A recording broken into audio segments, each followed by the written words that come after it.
sleep here and then drive to the Quad Cities for work if that's what you do. Yeah, I may actually. I'll check with my mom tomorrow, see, like, because if she's riding with my brother, I may actually do that. Yeah. I don't know. I mean, what's the difference? I guess I drive it at night or in the morning. I Yeah, don't but know. it'd be a lot nicer to come home. I mean, to, I mean that, I don't know. Yeah, because that's about the time I normally get up, anyways. It'd be like the Probably, same, about the same distance drive from here to Quad Cities as it would. I mean, a little, maybe a little further, but not much. right? Andy, can you hear us? Yeah. Hi. Oh, hey, What man, up? Henhouse Prowler sounded freaking amazing tonight. Oh, I bet. They're so good. They're so good. He was really nice too. I got to hang out with them like before they played and then during their break. Cool. He said that. So I asked him. He was telling us about how Michael was there too, and he was talking about how he they played in like Europe and Nigeria. And I was like, how? Weird. I said, oh, are you on a label? And he said, no, we're independent, but we have a booking agent. And I was like, how the hell did you play Nigeria? And he said that they were basically chosen by the State Department to play. It's like almost like like basically telling the world like, hey, look, yeah, we don't always bomb the shit out of people. We here have some of our music. Like it was like a goodwill type thing, and so he gets to like they get to go travel all over the world to do this kind of stuff. Like that is crazy. That Anyways, is awesome. so he's talking about how they got picked for it, and then he said that when they did their audition, he all their stuff got stolen out of a van. And so I was like, oh, so I said, well, how much does a bass, because he plays a stand-up bass, and I was like, how much does that something like that cost? And he's like, that one only cost me $1,800. I was like, dang, that's actually pretty cheap. I mean, like considering how much wood is in a stand-up bass, that like I think they're pretty expensive. And he was like, yeah, it's really crazy how I bought it. And he said that he won a 50-50 raffle at Wrigley Field, and that's how we bought it. That's crazy. I know. So Well, I don't yeah, have he's a a really nice scary guy though. stat. Sorry, I'm jumping on to a Oh, different thing. So if you just want to skip it, or if you guys have something. I don't have anything. Surely Javier Baez has. Is there some Javier Yeah, Baez? I just feel like, yeah, I suppose you could do something about his strikeouts, but I mean, it's really, kind of Kurt, you've unknown. only got about what one or two scary stats left, No, right? okay. Because we don't do them. Of course, what's funny is we didn't do them in the off season because we did internet muscle flexes and we did those all year. Yeah. I don't have any scary stat. I have no idea. Yeah. Neither. Sorry. That's okay. I mean, it could be Edwin Jackson, but eh, we're going to talk about him separately.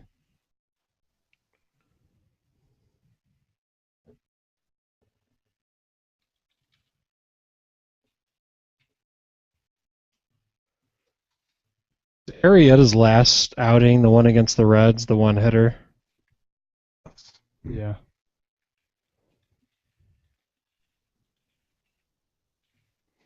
So we're live right now, just so you guys know. But so Okay. the viewers are getting to see how much preparation we put into this thing. Well, tonight was, I mean, usually I do a lot more beforehand, but I Yeah. just got home about, I don't know, I got home not very long ago. Yeah, I did. I did a little bit of prep work earlier today, but I haven't done much. a lot of these are just kind of general topics tonight. I haven't even looked at the questions, the listener questions, so There's quite a few of them. Tim in I'm the just chat gonna pointed wing out it. that we don't do the photo captions because there were too many and it was taking too long, and now all those people just leave questions for us. So it That's didn't pretty really. much true. Yes.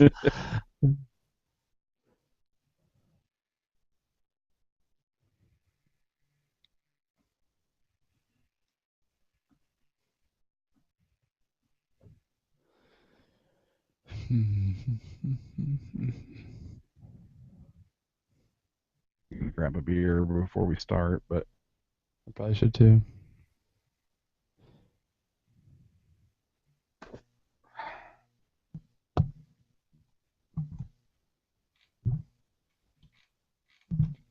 You're not bearded out after brew, ha.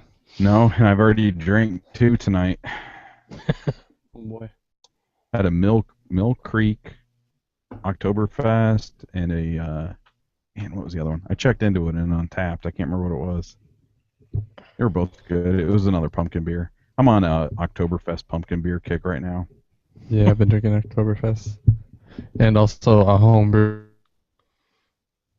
that I need to drink. That shit's pretty sweet. So I've been drinking it. Man, Which one? I mean, it's actually literally pretty sweet. what is? Oktoberfest. Really? Just in general. Do you? Not the stuff I've been drinking. What have you been drinking? The Polliner Oh, German well, stuff. okay, real German Oktoberfest stuff. Yeah, it I don't shouldn't think be it tastes that sweet. If it's sweet, it's wrong. It's supposed to be. I mean, it's supposed to be like a malty lager. That's really what it is. Malty. It's kind of sweet, right? Not I don't really. think they taste sweet. You're wrong. No, I don't know. But, I mean, I I think thought that malt was like kind of the sweet component of beer. it is, but it gets I mean, that's where the sugar comes from, but that gets fermented out. Hmm. I don't know. I mean, everybody tastes differently, so maybe it tastes sweet to you. Everybody tastes differently. Yeah, like everybody tastes the same. You don't have to be nice. You can say you're fucking wrong. No, I'm being serious. I'm like, I listen to these crazy beer podcasts where they talk about like how like it tastes totally different to them, but they're all, professional beer people. Oktoberfest don't taste sweet to me, but I don't know. Some of the Americanized versions maybe All right, well, get just screwed a little bit. you guys can go to hell. Try a real German version. I tried one. I'm gonna drink the other night. So do the pumpkin ones taste sweet to you? It depends which one. Hmm. I don't really like pumpkin stuff. But with that being said, like I love Bent River sweet potato ale. Yeah. I haven't had that. Oh Let's man, try it. it's good. It's pretty good. Does it taste like sweet potatoes? Yes. Yes. I'll bring you one Mm. tomorrow or Tuesday. Sweet.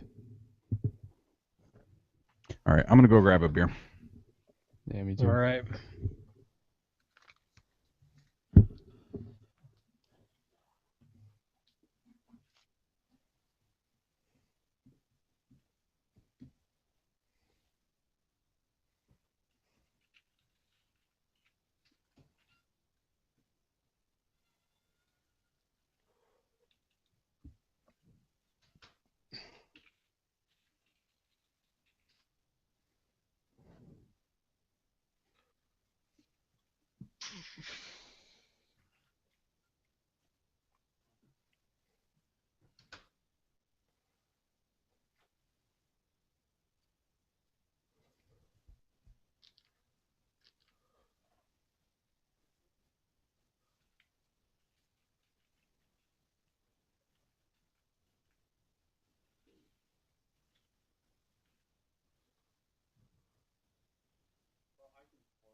Okay.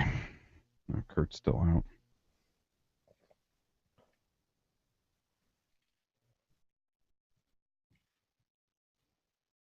Oh man, I'm tired. I hear you.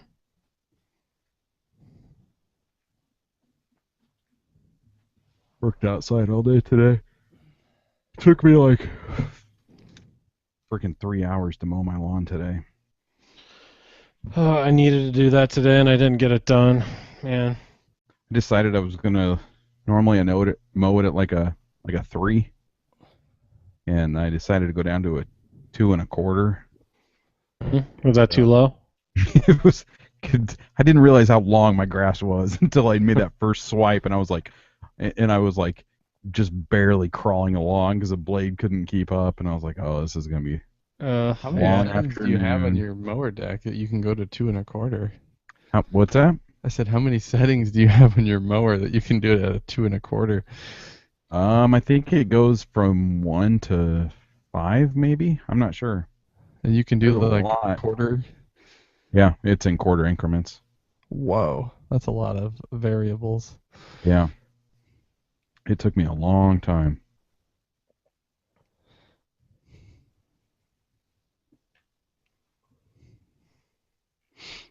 Hmm. I'm still like finalizing a couple things here. I'm almost done. That's fine. Do you guys have internet muscle flexes? Yep. I will. Okay. Yeah, I have one. I have one that Taylor, he's in the chat. He submitted it. He saw it. Isn't Cubs.com become like one of the worst websites in the planet on the planet? It's pretty bad.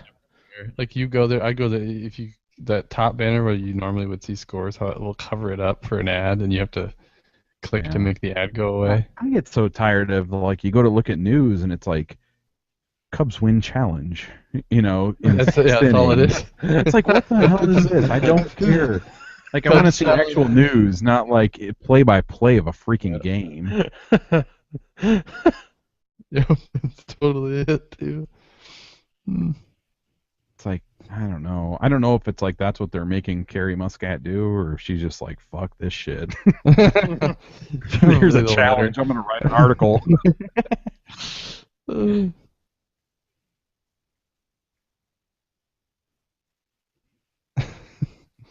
That's so funny because it's the third news story. They're talking beer in the chat, guys. Oh man, if I thought my internet could handle it, I might pull it up. Taylor says that he had a Dundee assorted 12-pack. The stout tasted like soy sauce, but the India Pale was good. Dundee, I've never even heard of that. I've had Dundee before. Yeah.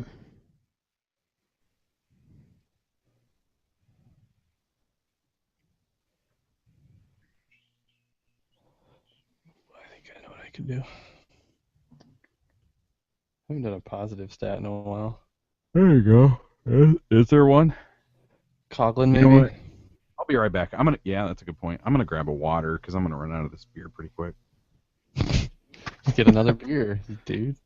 Get another beer, you tool. You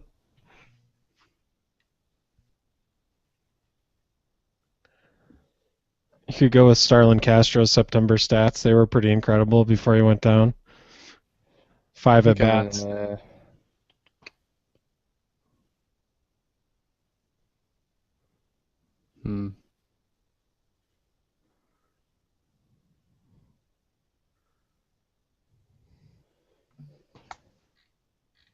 Okay. Well, I'm ready when you guys are. Oh, okay. I guess I better.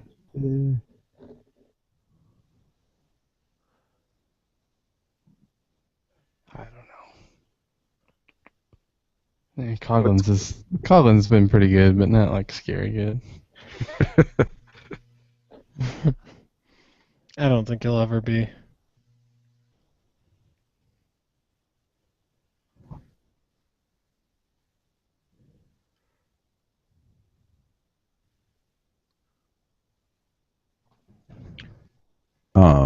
When do you guys want to talk real quick? No, not really. I mean, I don't really feel like talking too much, but if that's what has to be done, that's what has to be done. All right. Kurt, can you talk? Yeah, I can talk. We talk pretty. It's a David Sedaris book. Yeah. It's a good one. It is a good one. I just finished whatever the Diabetes with Owls one. Oh, I haven't read that one. It's good. I'm trying to get into. Yeah, I was gonna say I don't know if I can really tell much of a difference between his books. They're just sort of random. I'm trying to get into ebooks. Like on a Kindle? Okay, so yeah. So Yeah, that's on my Kindle app. You sound like such an Oh, old in your man. Kindle app. I was like, what does this mean? Like you're Every gonna... single. I'm trying to get into ebooks. What is ebooks not? Is that not what they're called? This is funny. Just the way you say it. I'm trying to get Okay. into ebooks. No, okay. So check this out. So I'm like, okay, I want to get some ebooks. So I downloaded this one called I don't know. It's called like The Art of Beekeeping or something like that. Because I'm kind of like starting. I'm thinking about getting into beekeeping. Yeah. Okay. And so I downloaded it and then I started reading it. This book was written by a dude that started beekeeping in 1871. And There so you go. he's basically like, I don't know, maybe I don't think there was any information available before that. So he's like basically just kind of figuring it out and you're reading him like he's like watching the queen bee and like commenting on the habits and stuff like that. And I was like, this is not what I would have like beekeeping for dummies. Did you try searching modern beekeeping? Yeah. Beekeeping in the 21st century. Beekeeping with Chuck Mangione as a soundtrack. My boss, well, my boss's boss, he does beekeeping. Really? So Our neighbor does. Yeah, so I don't know. I think I'm gonna get into it next spring. that sounds really time intensive to me. It's actually not at all. I talked to him and he said that he goes out and checks on them like every 6 weeks. That's it. Like he just goes out just to make sure everything's okay. He's like, yeah, they just kind of take care of things themselves. And he goes, you just go out every once in a while, collect honey, and that's it. don't you have to do stuff to make sure they don't die in the winter or something? I don't know. I don't know. I guess you need a new ebook about beekeeping. No, I have a Kindle and I like ebooks, so that's my plug. Okay, I don't think our listeners, our current viewers, care too much about our. Hey, at least we're not recording, and this isn't gonna be on the podcast. That's true. Welcome to the off-season episodes. Yeah, We're going to talk about beekeeping so much in those episodes. Ebook. Have you heard about these electronic books? Yeah. And also, guys, you don't have to have AOL anymore to be on the internet. I got 50 free hours, though. The other day. I was just gonna say that's probably why my connection's so bad. I'm running out of hours. You know, there's got to be like a landfill full. I was listening to Michael from Galesburg, his podcast, and they brought up AOL in their last episode, and they were talking about how there's got to be a landfill that's just completely full of AOL startup disks. Yes. All right. So many free hours just sitting in the landfill. Does AOL exist anymore? Can you actually use it? I mean, I know my mom still has an AOL. Isn't it? I know my mom still has an AOL email address. Well, they got bought by Time Warner. I think its role has changed. It's not like as much of a service provider as like a hosting. I don't know. Crazy. I'm just talking out of my butthole.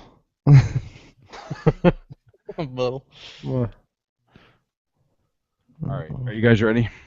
yeah. Yeah. Okay, here we go.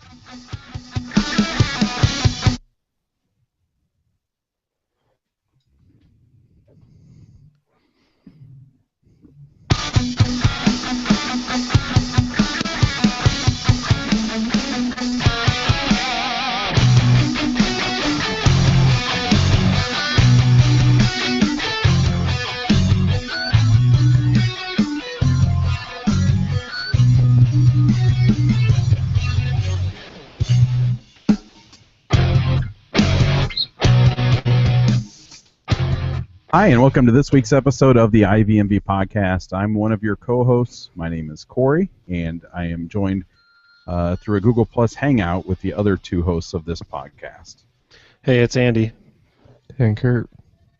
We typically record these episodes on Sunday evenings at 8:30 p.m. Central, and if you want to watch and listen live, you can go to ivmb.com/live at 8:30 p.m. on Sunday evenings.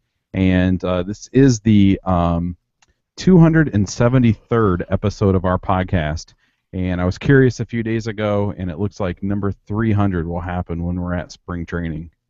So I was thinking, our listeners can start the discussions on episode number 300 by using the hashtag Where's Bert? The official hashtag of IVMV at Spring Training Week. Oh man. Are you feeling any Yes, pressure, Kurt? I not really, because I think it would be one thing if I were just like, yeah, sorry guys, I can't go. I'm just, the wife won't let me. But in this case, it's pretty set in stone why I can't, so I'm not wasting any time. You're cutting out pretty Oh, bad. jeez. That's all right, though.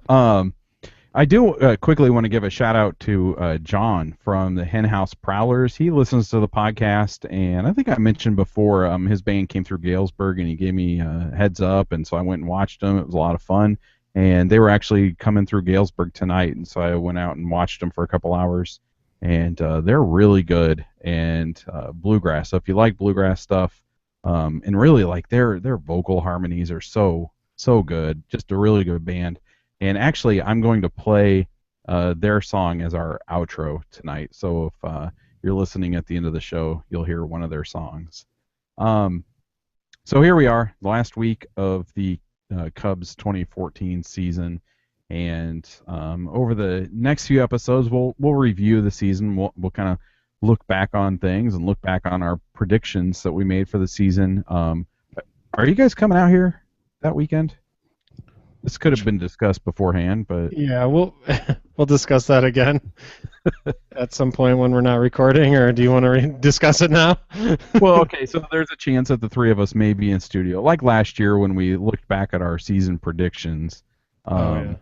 So that may be happening here in the next 3 weeks or so. It may not be, apparently.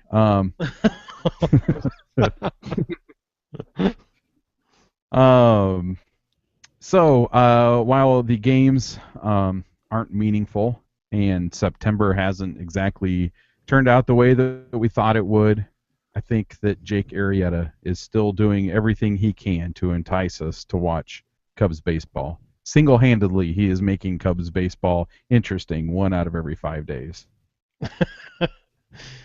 Yeah, at least he's going to give the team a chance to win in his starts. He's been a beast, honestly. In September, he's 2-0 with a 1.27 ERA, and his last outing was incredible. It was just a dominating performance. It was a one-hit affair against the Reds, and that was broken up, of course, by the hit by Brandon Phillips, in which he posed after he hit it, and that irritated the crap out of me.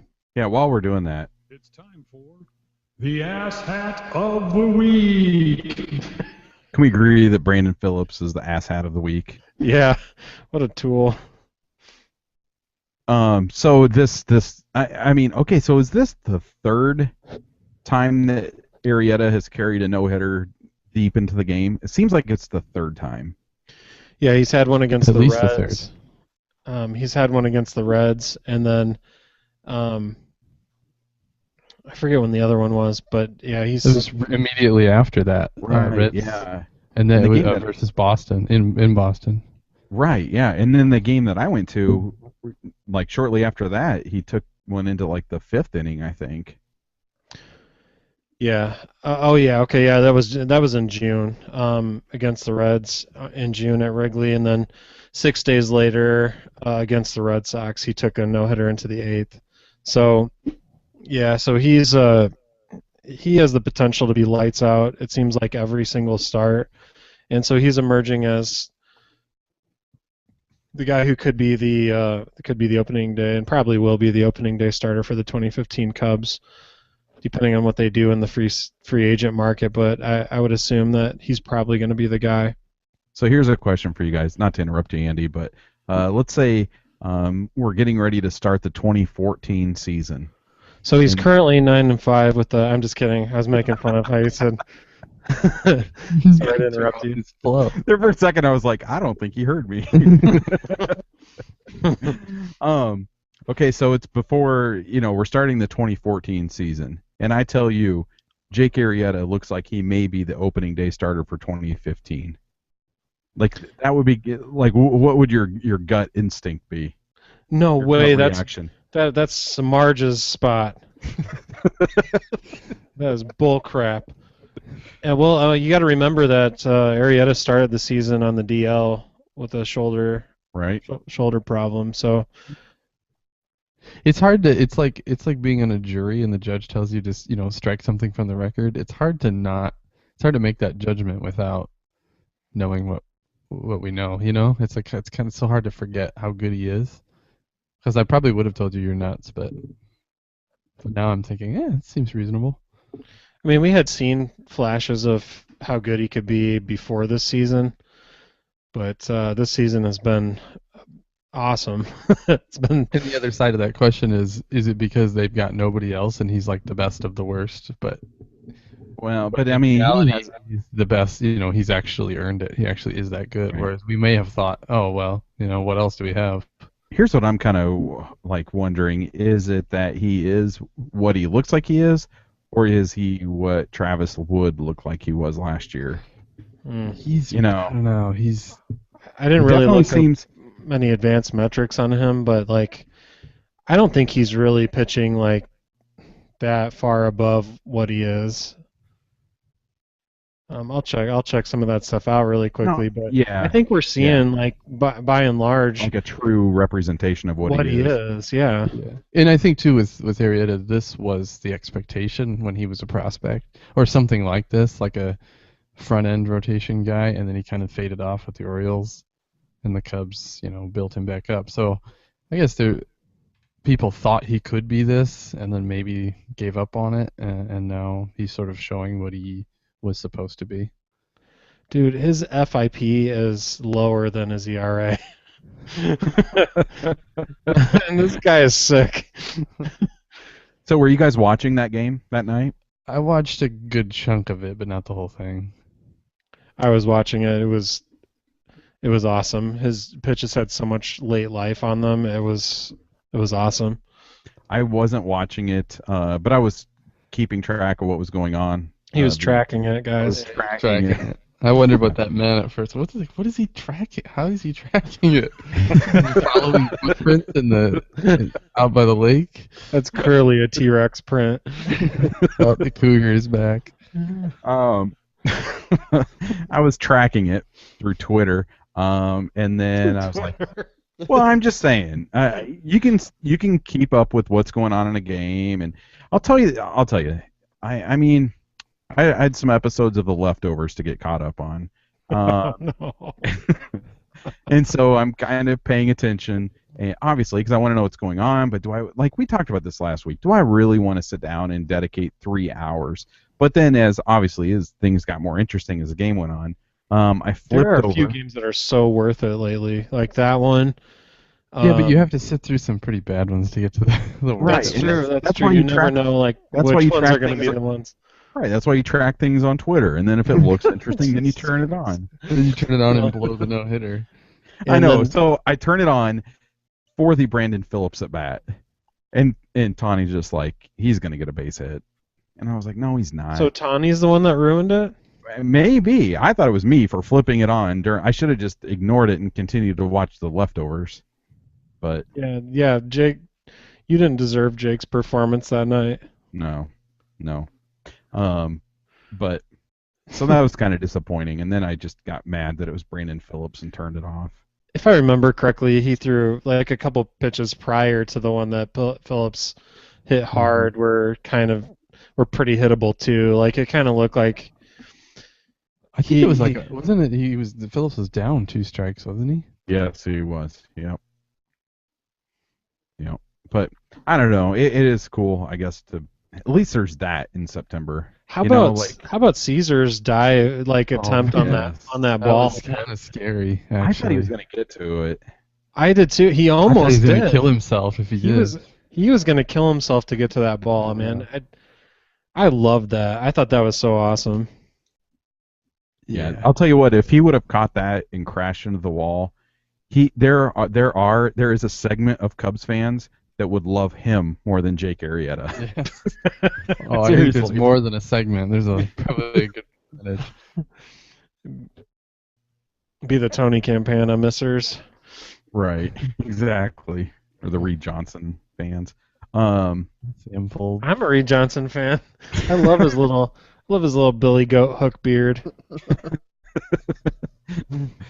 So is there anything else about Arrieta we want to talk about? I mean, just I don't know. So what? He's got one more start, right? Yeah. Yeah, and he's awesome. And I would say one other I suppose positive note is, like Andy pointed out, he did start on the DL, so it's nice to see him this strong this late in the season. So he's clearly able to Yeah, keep it he's together the whole year. he's Good pitched to point. the tune of a 9.5 record with a 2.65 ERA, and What's his FIP? His season FIP? it was 2.31, Wow. which his ERA is 2.65. Yeah, that's awesome. Yeah. He's great. Let's leave it at that. He's great. Okay, so we've talked about Arrieta. Let's talk about the anti-Arrieta, Edwin Jackson. Oh, we're jumping to that now. Yeah, let's jump Sorry. around. Okay, yeah, Edwin. Should we? Are you saying jump up and get down, or I are you was just? completely unprepared for that jump. I meant to But, tell you guys before we started that I mixed up the order that our topics are. Yeah. Oh man. Anyways, so yeah, Edwin did not have an Arrieta-like outing in his last outing. He only made it 2/3 of the inning and got pulled. Eric Jokic came in to relieve him, thankfully. But in his 2/3 of an inning, he gave up 4 hits, 5 runs, all of them earned. Walked a guy and gave up a home run. Who was the home run? Was it Kemp? Who was it? Anyways. Probably Kemp. But anyway, I mean, I just remember it being like he got in his little sort of I'm stuck on fastballs mode, and I don't understand why he does that, because it's like any professional hitter that sees that many of the same pitch is probably going to crush it if you make a mistake with it. So, and that's really what happened. And His fastball has a tendency to be pretty straight. yeah, I mean, he throws it hard. I think that pitch was still up there on the radar, but yeah, it's just, I mean, you're not blowing anybody away when they know it's coming. So, yeah, it's been really bad lately for Jackson. That was his 15th loss, and so he's not going to make it to 18 like he did last year, but 15 is still pretty bad. And I guess we've talked about this before, and he's had a couple of really horrible seasons with the Cubs, but he is at the very least sort of taking what he gets. He talked to the media and he didn't make excuses, and I don't know. I feel bad for him on one hand, but hopefully maybe this is the end for him in the Cubs uniform. But I saw something that he said that was to the effect of, "I honestly feel that my best years are ahead of me," or something like that. Did you see that? they couldn't be worse. I honestly feel it's all downhill from here. Yeah. I think I could probably lose 30 games over the next 2 years. Yeah, Which would but be man, better. he's a guy that I just noticed that when he was injured, he was still in the dugout. When Soler first came up and Soler was playing well, he had this sounds so stupid, but I mean he had a huge smile on his face in the dugout and stuff. He seems like he's probably a good clubhouse leader. And he's a veteran and things like that, and so you just hate that. The Cubs need that right now, and the Cubs are going to need that in the future. And so it just sucks that a free agent that they bought that is a veteran and could be that presence is playing so poorly that his future with the organization is kind of in question. Right, and they got him on the promise of, he was known to be an innings eater. Right. and he has rarely made it past the. I don't know. In innings either. In his last out, he lasted 2/3 of an inning. Right. Well, Yeah, and that's yeah, like and- totally the antithesis of like what the Cubs thought they were getting. Right. Yeah, with and him. I was gonna I'm gonna do this since we're mixing up the order. My scary stat was gonna be about his sort of recent history, and over his last 3 starts, he's pitched a total of 8 innings Mm, and given up 19 hits, and his ERA is Dang. over 19. man, that sucks. And the thing is, like, all of his runs are earned. Like, he's just getting hit like crazy, you know. And usually if a guy gives up 7, maybe a few of them are unearned because he's having some control issues and he walks some guys or something. But he just gets hit, and gets hit a lot. So I don't know. Like Man. Andy said, that fastball just isn't moving like it needs to, and guys just go up there and sit on his fastball because they know he's going to throw it like crazy. And it's almost it's like BP for him. Man. Brandon Phillips. Yes. British Petroleum. Oh, this is oil totally spill. off topic, and I don't think the pre-show discussion and the our actual podcast recording have kind of blurred for me right now. But the last 14 minutes in the chat has been in conversation about beekeeping. No books. Setting up an apiary. Taylor said honeybees are the only insect that produce food for humans, much like Tony Campana is the only delivery boy for all Jimmy John's locations. What?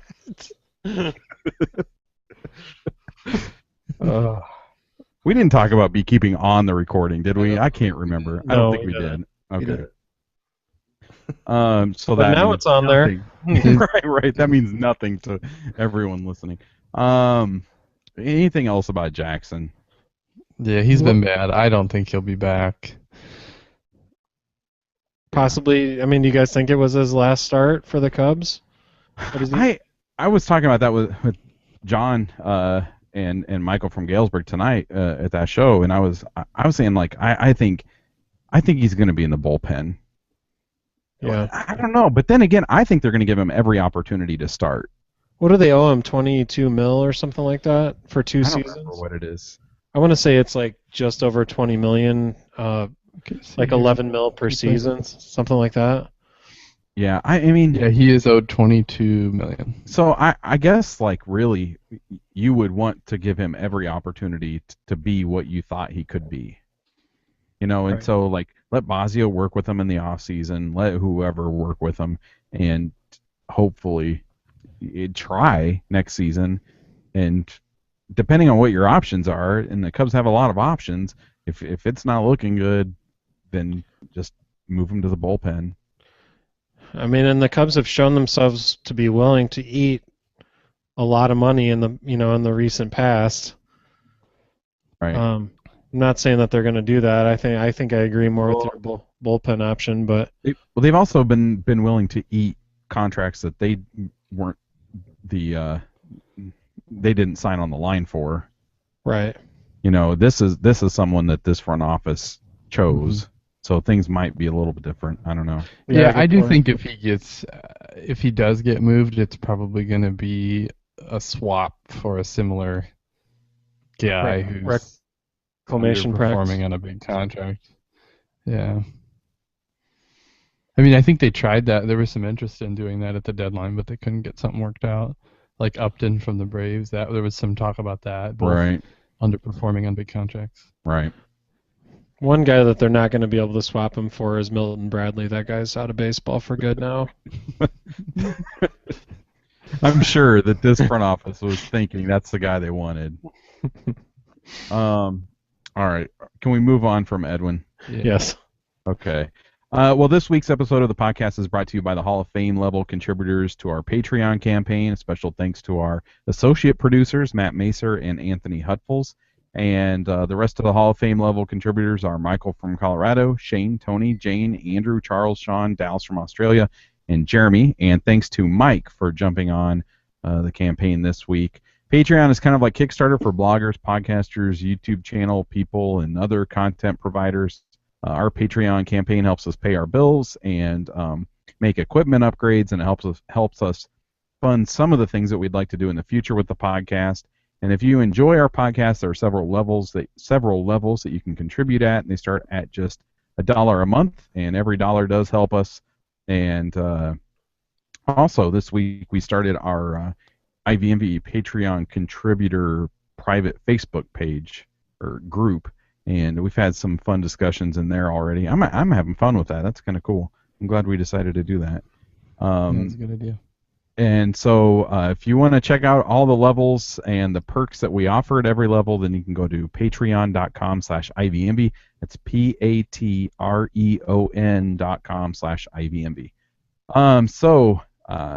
I guess over the last couple of years, the most interesting news in the Cubs, with the Cubs, has been in the minor leagues, and a lot of changes with minor league affiliations this week.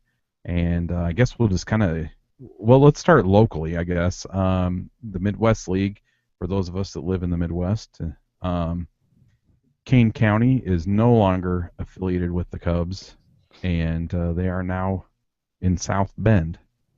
Yeah, they signed a new player development contract. I guess that's the industry term for these deals with the South Bend. Oh, you mean a PDC? A PDC. That's a disease. These are contracts. Oh, all right. The South Bend Silverhawks through 2018. It's a little. I suppose it could have been a surprise to some people in that they just won 98 games, and King County won the Midwest League championship, and then they left them. And King County was under new ownership, and apparently didn't have the facilities that the Cubs were looking for. And everybody's been fairly clear that that's why this happened, is that King County did not have the facilities that were going to lead to the best development for these really young guys. And so they left for South Bend, who just recently did a $7 million rehab on their stadium in 2010 and 11. So there's a lot of money been dumped into that facility fairly recently. And I think the most interesting thing about the rehab was that the team store is a vacated synagogue across the street, and they also have a splash pad, which is really important for player development.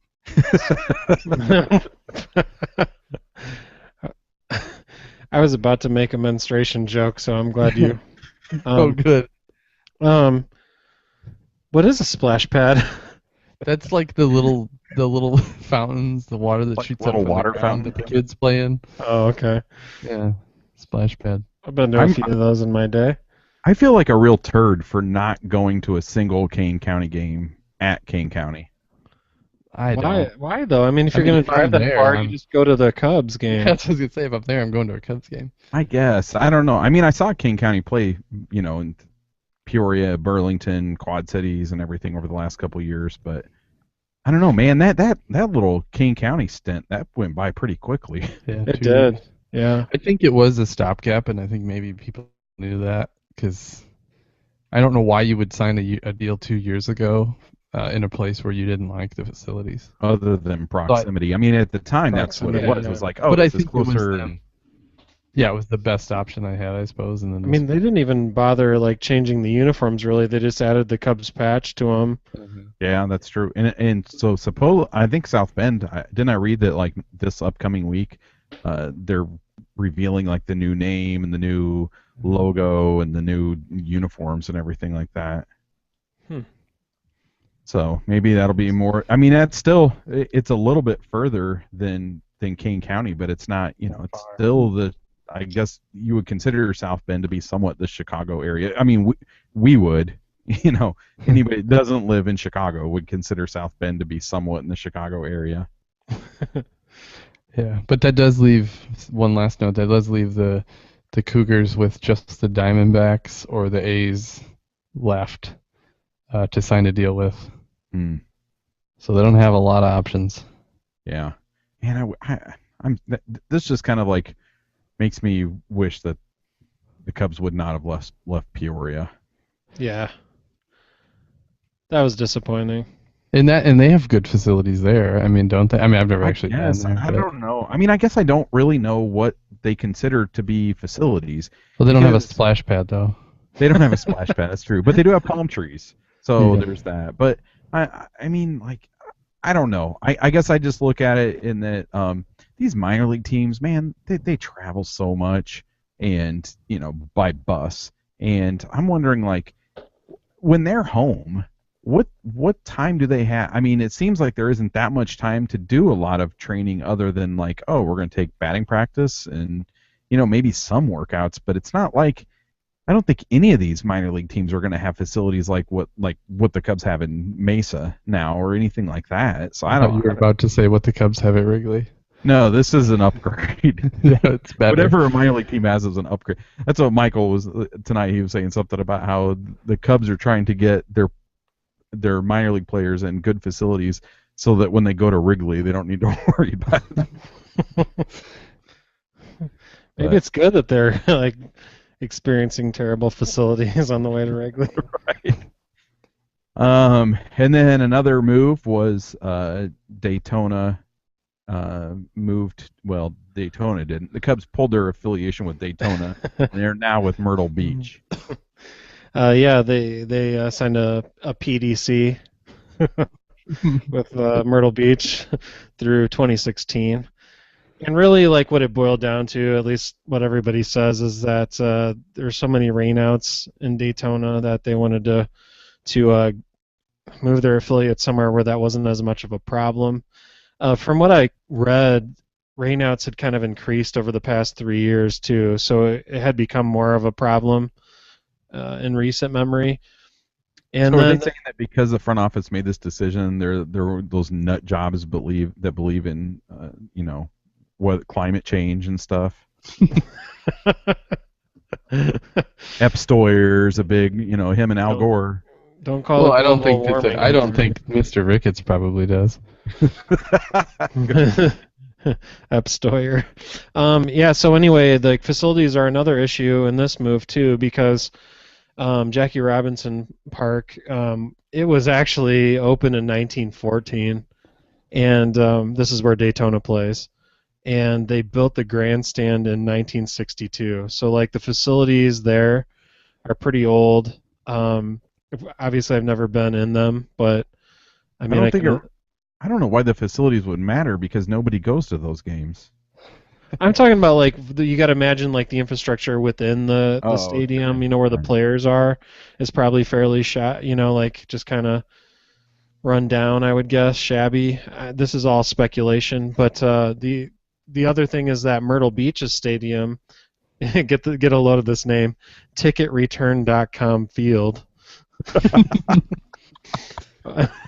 I saw that and I forgot about it. Opened in 1999, so, like, this is a pretty new place. Fewer rainouts. I mean, all that adds up to a good case for why the Cubs moved the affiliate. Yeah. Anything else with Myrtle Beach? No, I'd like to go there. I was there when I was a kid at some point, and Other than I'm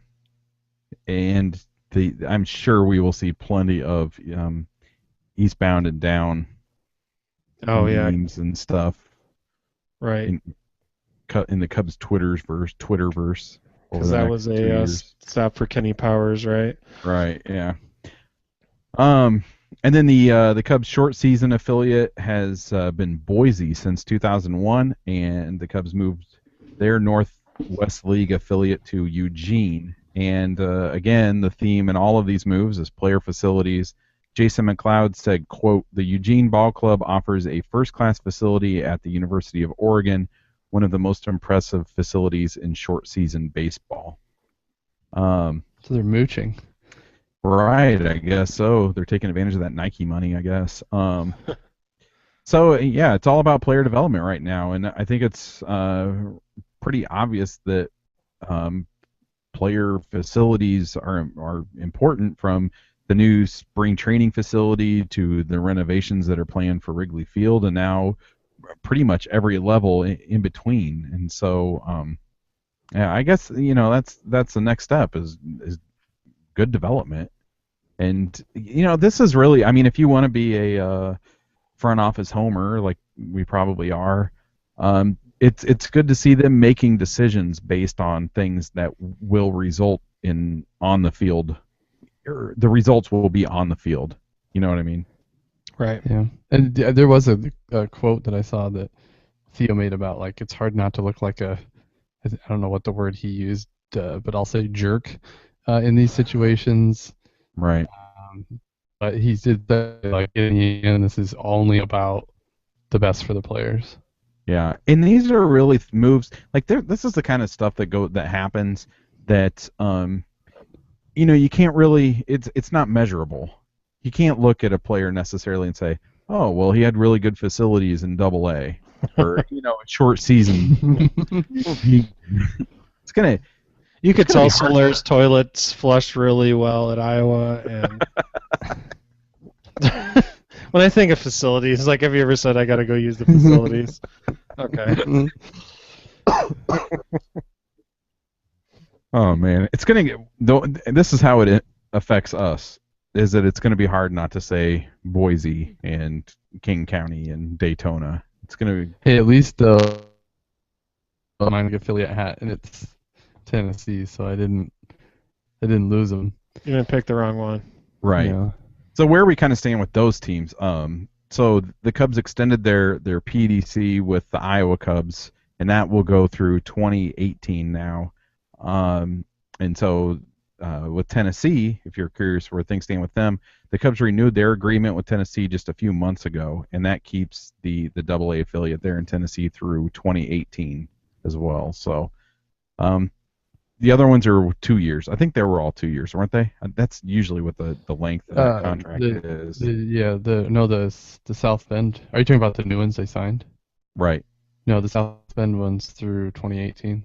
Oh, okay. So it looks like they're lining them all up, so they all end at the same time. Wait a minute. Is that the year that Theo's contract ends? I think it is. I don't know. He's setting us up. We're not going to have a minor league system. He's going to leave us, and we're not going to have a minor league system, guys. Anyways, I think the real question is, will the Eugene team? You cut out. All right. I have no idea. You cut out, Kurt. I don't even know if you're still there anymore. Has he always just been the blue? On my back. Okay. All right. Okay, he's back. We'll move on. So I guess that's kind of where things stand for at least the next few seasons, unless it's possible that the Cubs could add another short season. Kurt. Andy, are you hearing what I'm hearing? Yes. Okay. Google Plus. It sounds like a robot gaining sentience and learning how to speak. Should we? I don't even know. Let's just pretend he's there. Let's move on to listener questions. You okay with that? Yeah, that's fine. Let's do it. All right. So James says or asks, I guess, what's a Chuck Mangione? This one cracked me up on the show notes. Andy, I mean, how would you describe a Chuck Mangione? Well, it's a life form that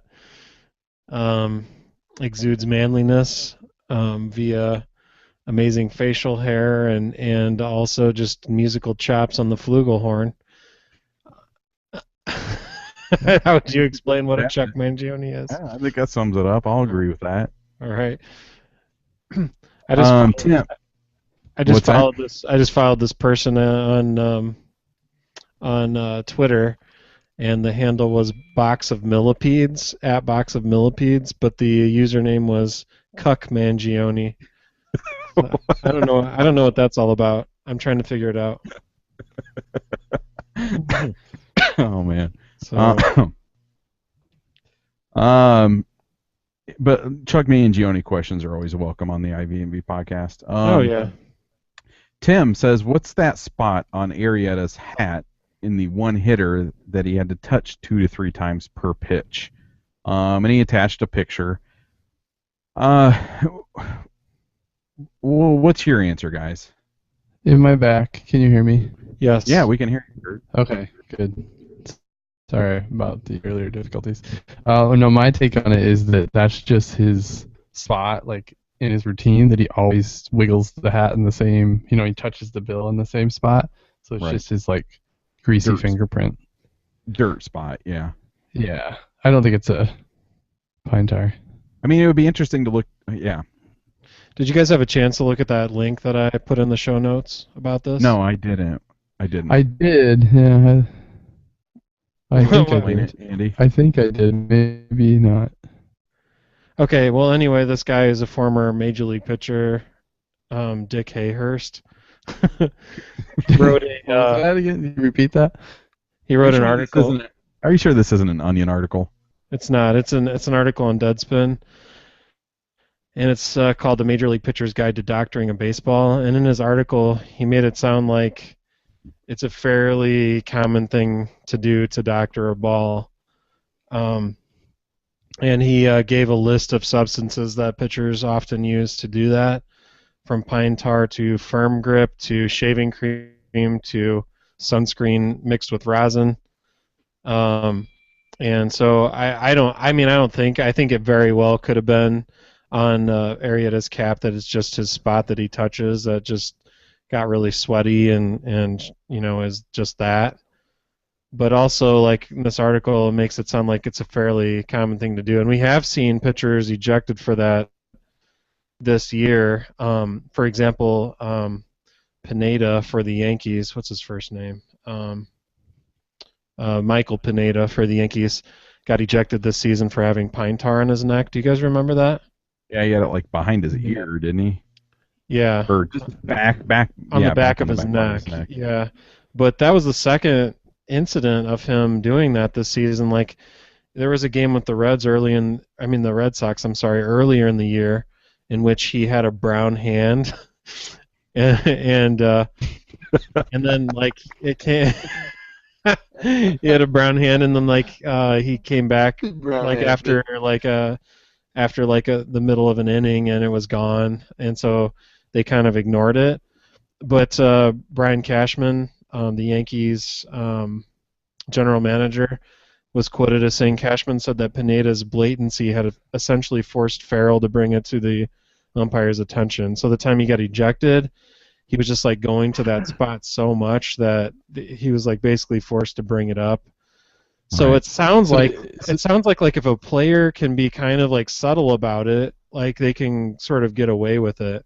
But what this article made it sound like is it's just like a grip thing. Like, it's not necessarily like trying to make the ball do things it's not supposed to. Right. I It's don't not like know. an old-fashioned like spitball. Right, and the article does talk about spitballs. Like, to make an effective spitball is really, really hard to do surreptitiously. So I don't know. It's an interesting read if you have a chance. The link is it's on Deadspin, and it's called A Major League Pitcher's Guide to Doctoring a Baseball. So check that out if you want to at some point. Yeah. But with all that being said, I mean, Arrieta was kind of going to that spot on his hat, as Tim said quite a few times, and I think that the Reds would have said something if they really thought that. Yeah. If there was a team douchey enough to say something, it'd be the Reds. Right. Plus, I mean, something like that is just out in plain view. It does, everybody on TV and even people in the ballpark would be able to see that. You know what I mean? So I don't really think if you were going to actually put something, you'd just put it like right there on the bill of your hat. Yeah, I doubt it. I don't know though. Jason, Maybe that's the genius. right, hidden in plain sight. Jason from New Mexico says Myrtle Beach meetup, which I don't know. We got some closer ones to do first. Is Jason planning on going out there? I think Jason goes all over the place. So Does he? That's a long flight. yeah. Josh from New Jersey says, "Will anyone hit 25 or more home runs in 2015?" Anyone on the Cubs? Yes. I assume that's what he means. Yeah, I would say at least 3 players will. I think so too. I think Rizzo, Baez, and Bryant. I think Castro's home run numbers go up a little bit again too, especially if he plays all season. I don't think he's going to hit 25 though. No, I would put his over under at 18 probably. Yeah.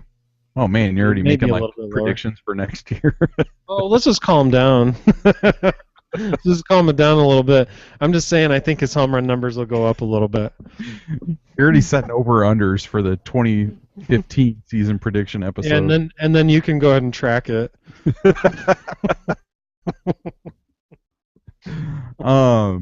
Yeah, so I would say 3 will. Bobby. Oh, you know, let's do the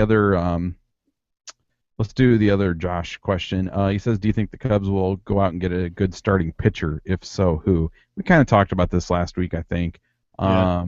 3 big names on the 2015 free agent list would be Max Scherzer, John Lester, and James Shields. And so there have been a lot of rumors linking the Cubs to John Lester, and you got to take all that stuff, very, very lightly. But still, some big names out there. But on the other hand, the Cubs have saved a lot of money and have a lot of money to spend. Not a lot, but you know what I mean. More than they typically would, I guess. Right. Just by not spending much and really doing a lot of things to cut payroll and get players that are under club control and cheap and everything. So, Bobby says, "Where'd you get the name Ivy Envy?" Good question. I don't think anybody's ever asked us that. Do you know? I wish you hadn't, Bobby. No, just kidding. I'm trying to remember back to when we were brainstorming names, and I feel like you thought of it, Corey. I'm pretty sure. Bert was on board. What'd you say, Bert? Oh, sorry. I just said that was before Bert's time. Yeah, you weren't even with us yet. Actually, my wife came up with the name Ivy Envy. Okay. Well, she's always been partial to the word Ivy, right? Yeah. Yep. So she came up with it, so I don't really know how. And she said it to me, and I was like, yeah, that sounds good. Let's roll that. I don't even remember, I wonder if we made a list of possible names. Yeah, I bet we did. Man, what the heck would we have even come up with? I couldn't even come up with a name now if I had to. Well, because now you can't put Cubs in it. I mean, I bet a lot of our names had Cubs in the name. Yeah, and if it did, we're so lucky. Got lucky.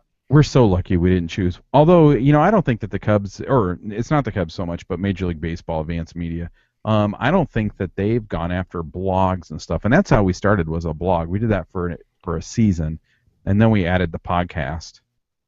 They've gone after podcasts, but I don't know if they've gone after blogs. So we probably would, even if we would have known about that, we would have thought we were in the clear. Right. So, Tom says, "Who of all the prospects do you think will have the best career?" Man, that's an interesting question too.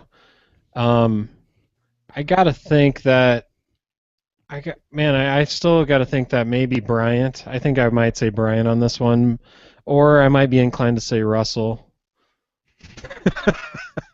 Okay, you just come straight out of the gate with laughter. I thought you meant James Russell. Yeah, James Russell. He's gonna have the best. He's so great. He gets so many. I mean, Addison Russell. Okay. The only Russell we have to worry about. I second Chris Bryant. I think it'll be Bryant. Yeah. Although it's also hard to quantify best, Right. But I think Bryant will be the biggest star. Yeah, I think just on paper right now, you'd have to, obviously. He has been. He's been fairly sturdy too, as far as. Well, I mean, he has one season, so what am I talking about? Oh, he's just so sturdy, no injury, no pattern of injury. hasn't had time to get a pattern, so I don't know why I even brought that up. Tom also, he has got a couple more here. What veteran position players do you want the Cubs to sign this off season? I'm pretty focused on the pitching. Like I want him to grab a pitcher. I haven't really thought as much about the potential position players. Have you Well, guys? I think Not I kind of really. talked about this last week or the week before, and that's that. I think if they're going out and trying to get veteran position players, I think with the talent that's coming up over the next couple of years, I think you have to look at players that would kind of be okay with being a platoon player or Right. not a starter. And so at that point, then you're kind of looking at personalities and leadership qualities and things like that. And those are things that, honestly, I don't know anything about those players and what qualities they have. So I think, I don't think you're necessarily looking for someone that can come in, be an impact player that's a veteran. Does that make any sense? I don't know. No, that makes Right. sense. I think No, that makes total sense. I would say don't have high expectations because what veteran player wants to admit that his career's over and go play for a rebuilding team, not as a starter. But Yeah. there's probably a certain type of player that would not mind that type of opportunity. No, I agree that there might be a fun clubhouse guy. I'm just saying from a baseball standpoint, don't expect a lot of impact. Right. Right. Well, and right. I was gonna say, I like Nori Aoki. I like the idea of the Cubs getting a guy who could be like a legitimate leadoff hitter, but then he's gonna have to lead by example because I don't know what his English is like, but I also like Nick Markakis, but that's assuming that the Orioles don't pick up his option. But I think what it comes down to as well is that, like we said, we're fans, everyone that's listening to this, we really don't know what happens in the clubhouses. We don't know the personalities of all these players. Nick Markakis might be a total dick. But he might not. I just mean I think you really do have to. I think unless there's some uncertainty within the organization in the outfield, and you think, okay, we might have to get somebody that would be an impact player for the next 2 or 3 years. I think if you're looking for those leadership things, those are things that people within baseball know that we don't know. Yeah. So. I just saw that Niger Morgan's going to be available. Isn't he the guy that has an alter ego?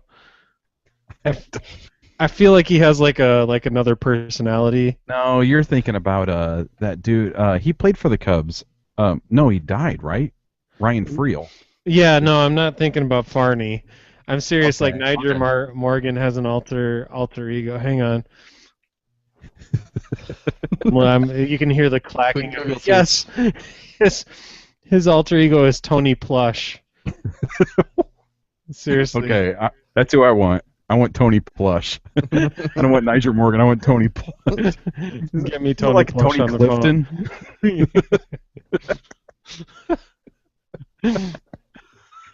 But I don't think it's as much as a schizophrenia thing as Ryan Friel's was. Sadly, Yeah. rest in peace. Yeah. Man, what a tragedy. It sucks. Okay, Tom's got one more here. Favorite Cub of all time? Ryan Friel.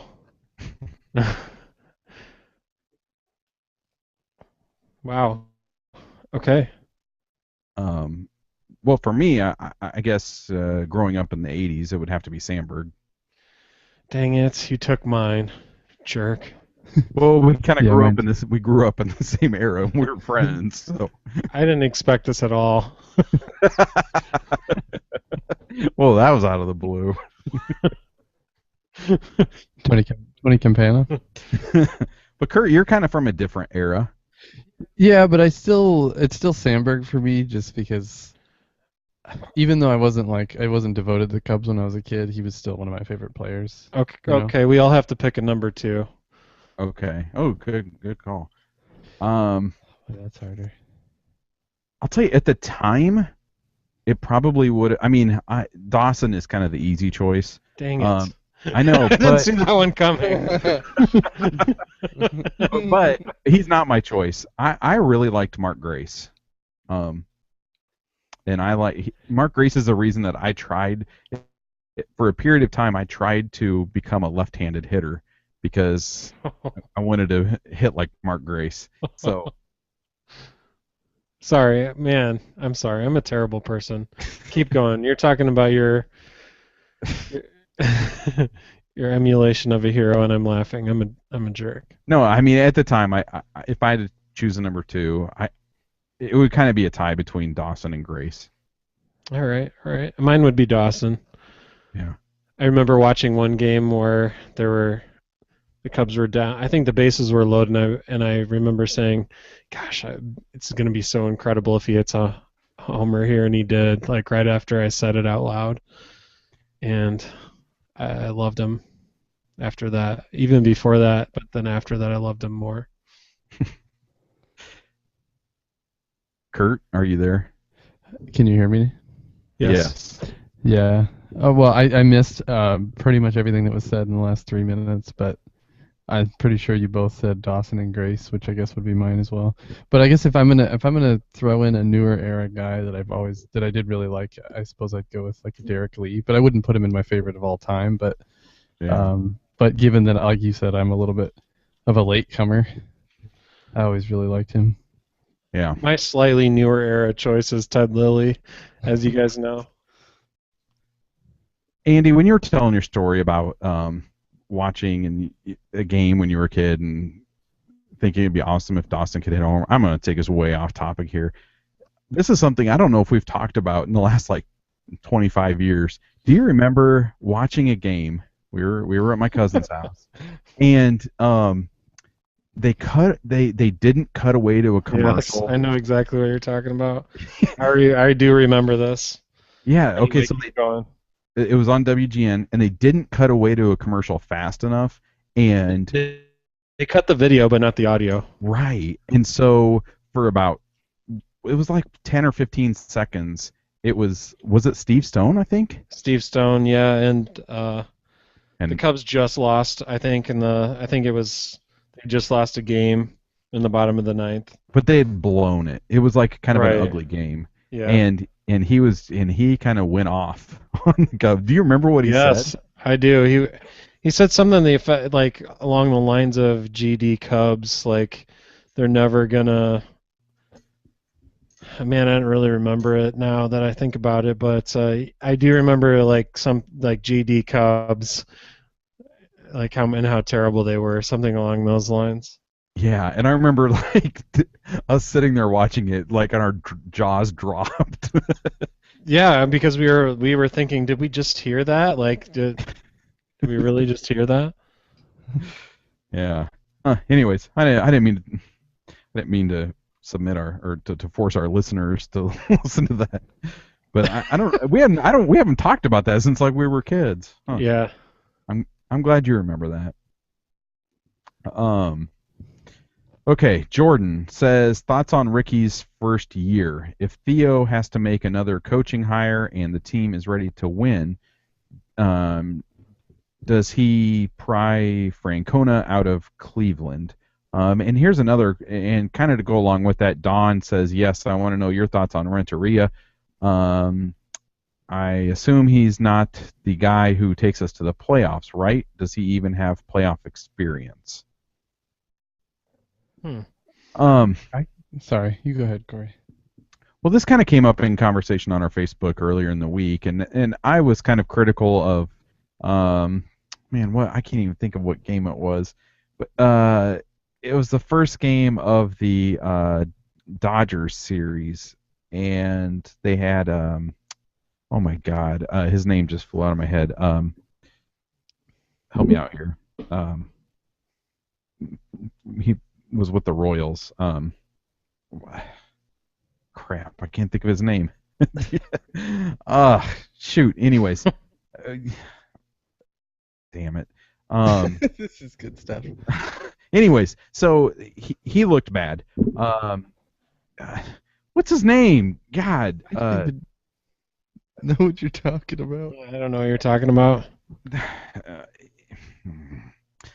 Okay, so he was pitching really poorly in the first inning, and the Cubs had scored 2 runs. They had 2 guys on, and then and no outs. And Kalish came up, and Renteria had him bunt, like sacrifice bunt.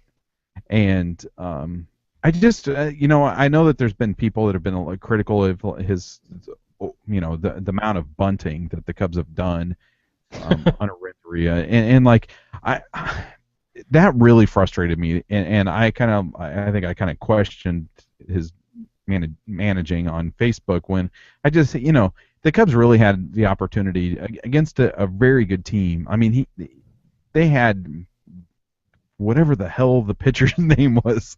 I'm not gonna think of it. Greinke. Thank you, Jordan, in the chat. Somebody saved me. They had Greinke on his heels, and I mean he was out there like talking to himself. He could not find the strike zone, and he was very hittable. And it's just like, man, they had the chance to really put the Dodgers away early, and why give them an out? And then after that sacrifice bunt, of course it didn't work. They got, I think it was Baez going to third, and Greinke threw it over there. And then the Cubs didn't score the rest of the inning, 2 quick outs after that. And I was just frustrated with it. And so, it kind of made me question, think about this. Okay, so with Renteria, we're kind of looking at, like, what didn't work for Swaim. And it was the fact that Castro and Rizzo played poorly, and that's kind of what he was judged on. And it's like, okay, well, at some point, like, we're going to be looking at a manager that could be here during a playoff run. I mean, it's possible it could happen next year. And at what point what kind of a manager is Renteria? Is he just a development type of guy, or is he a guy that can make the right calls and manage a game in those situations, I guess. So I don't know. I don't know why I've just spewed for 3 minutes, but go ahead, guys. I think so. For me, at least, it's so far so good. I mean, I think it's just too early to say. I don't know if we have enough details to say whether or not he be that guy in the playoffs. But I don't know.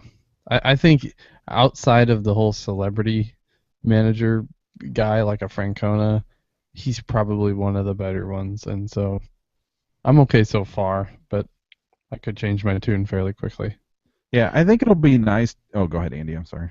Oh no, that's cool. I mean, no, I think he's had a few like just little things that have been bothersome, but overall, I think he's done a pretty decent job. And then, like you said, the things that got his predecessors in trouble have been going pretty well for him. So I'm all for giving him, more time to see what he can do. Yeah, I would just like to see him managing games that matter, I guess, to be a little bit more confident. Because right now it's been so easy just to write everything off. Like even a situation like that, it would be really easy to say. And I think we had this discussion on Facebook. That I think it was Jordan. I can't remember. Just that these games don't matter, and so who cares? And the fact that the prospects or that Castro and Rizzo have played well and things like that, like that's more important. And I agree with that, but at the same time, it's like, I don't know, you're not giving me a whole lot of confidence when we see things like that, when we see some of the mistakes that he's made. But then again, he's a first-year manager, so I guess now's a good time to kind of go through those growing pains and for him to learn from things that haven't gone right. Yeah. And then Jordan, or no, shoot, I don't know who. Yeah, I think Jordan maybe left this. I don't have a name attached to this one, so I think it was Jordan, but I'm not sure.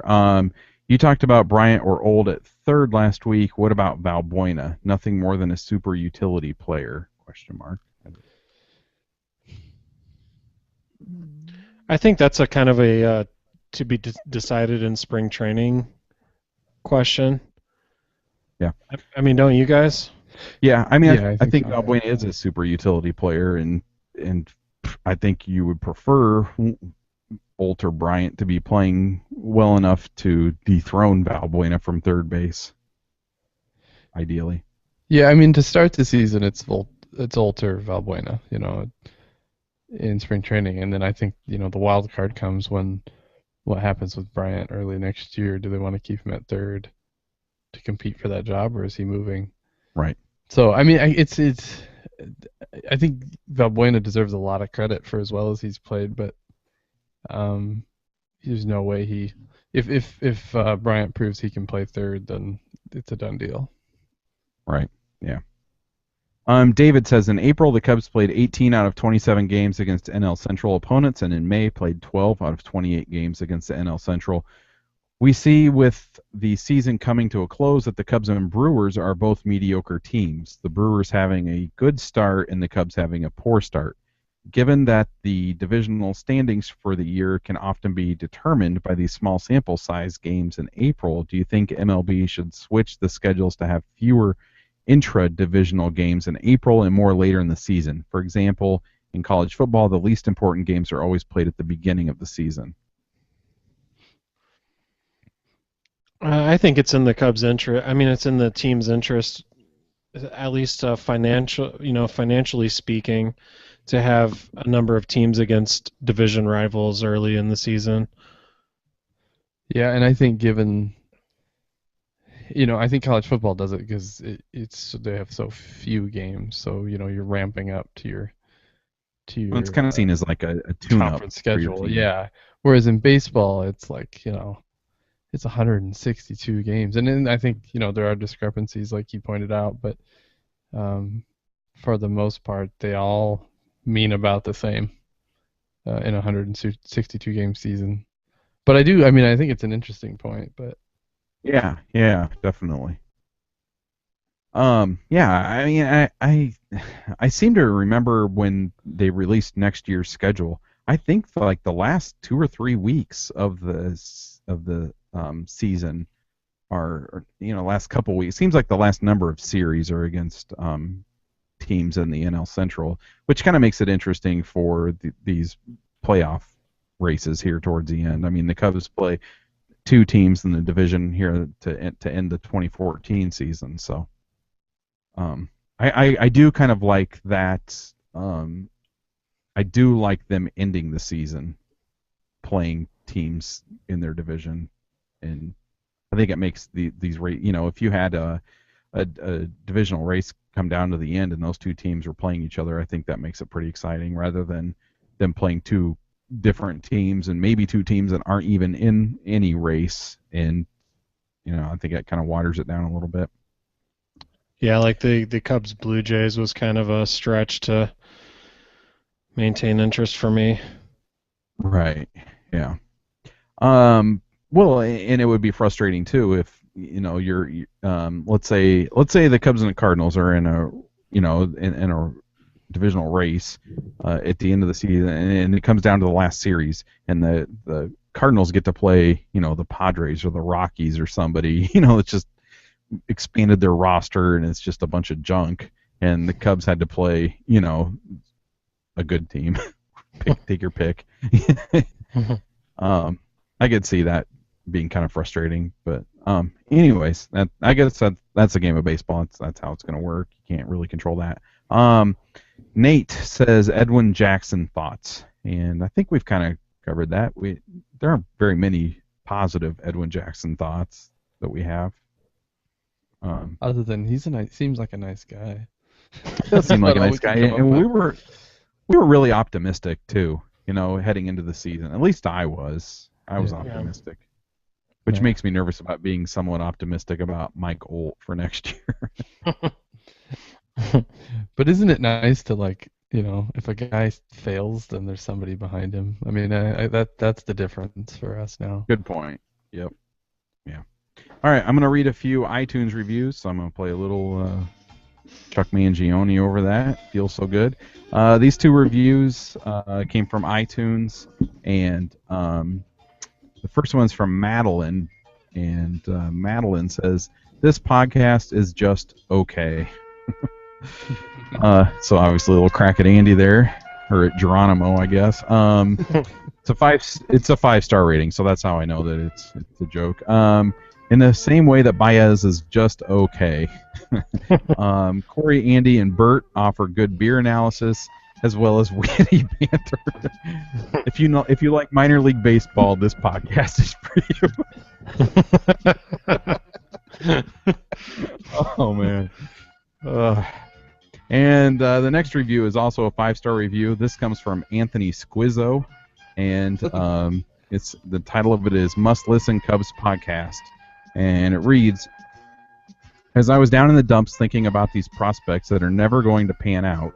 I've heard this before with Felix Pie, Micah Hoffpower, and Jake Fox, and I'm still saddened by the loss of Tony Campana. But then I heard a different argument from Andy. They're going to be good. Changed my whole perspective. These guys are a pleasure to listen to, especially with my new outlook on the rebuild. Oh man, We converted a new rah-rah. I'm glad I didn't have like Cubs apologetics prepared that one podcast. I'm really glad that worked out that way. Oh man, you laid out a compelling case, Andy. They're I going to know. be good. I know. So if you're on iTunes, or if you have an iTunes account, or if you're on Stitcher, you can leave us reviews, and those help us out quite a bit because it kind of moves us up in the rankings and makes us more visible so that other Cubs fans can find our podcast, and we'd appreciate that. So, Kurt, you already gave your scary stat, I correct? did. Yeah. Okay. They lose. So we're going to jump ahead to the Internet Muscle Flex, and if this is your first time listening to our show, we look at Cubs.com and other Cubs articles and find just the finest in message board culture. That's what I'm going. That's how I'm describing it now. So, Andy, you said you have one? Yes. Kurt, do you have one? No. Okay. Hey, Andy, how about I'll read mine first, and then you can wrap it up with yours. Okay. Okay, so this one actually is from Taylor. He's in the chat right now, and he sent this one in. And it was on the article about the Cubs moving their affiliation in the Midwest League from Kane County to South Bend. And it's from Commenter, is the name of this person. Jeez. And it reads, thanks for taking monies out of the state of Illinois, Theodore. It's not like we've supported your ball club during quote-unquote downtime. But, you know, the state of Illinois, it's in a real bad spot fiscally, and the Cubs are moving their low-A affiliate from Kane County to South Bend. It's only going to make things worse, guys. Jeez. Thanks, Theodore. Theodore, yeah. I think he's he's like Alvin Chipmunk's brother. All right, here's my scary stat. This is on the Your scary Cubs stat? Your muscle flex. I'm sorry, Muscle Flex, my bad. This is on the Cubs.com article entitled Undaunted Cubs Rewarded by Coughlin's Blistering Bat. That's just that asking it? That's for just one. it right there. That headline is the flex. I mean, the Cubs can go ahead and be daunted at this point. I don't know.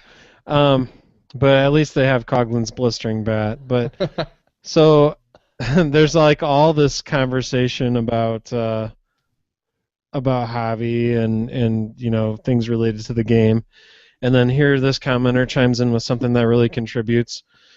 Most dangerous sports for fans in the stands. Number 1, baseball, easily number 1. Number 2, hockey. Number 3, basketball. Number 3, soccer. Outside of the U.S., psychotic fans. That's it. And then the next comment is, that was good at bat by Baez.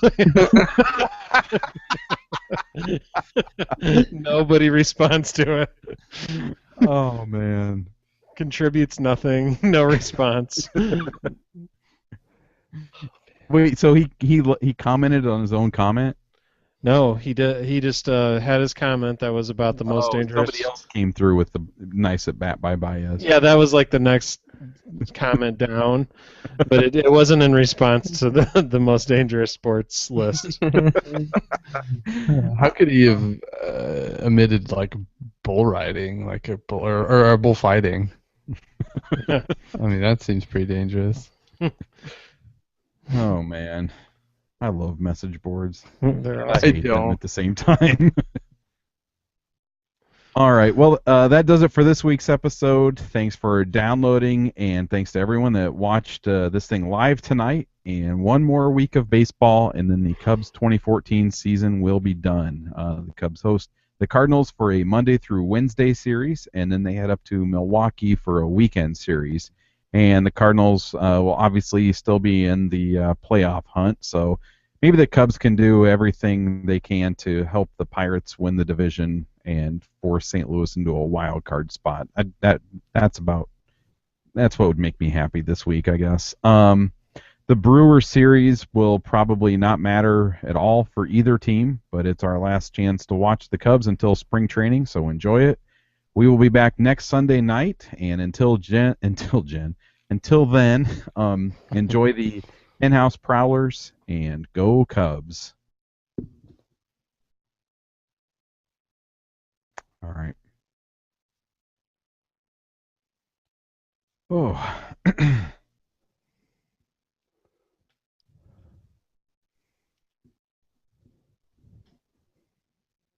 I'm tired.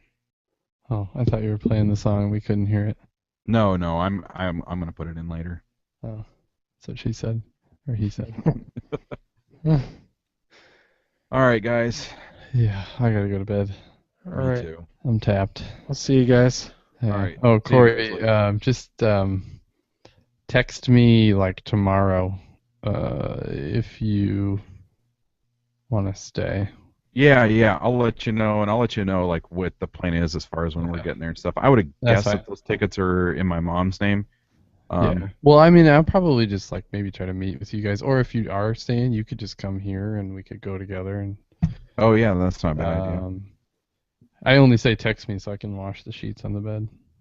I Otherwise, don't care about that. oh yeah, you do. I sleep on dirty sheets every night, Kurt. You do own a lab, so I guess that. Yeah, you Yeah, don't. yeah. Yeah, When you said you own a lab, I thought you meant like a laboratory. Oh, I was like, thought you, I was talking about your meth lab out in the chicken. Yeah. Okay. Well, I'll see you soon, Corey. all right. See you later, guys. See you guys later. Bye.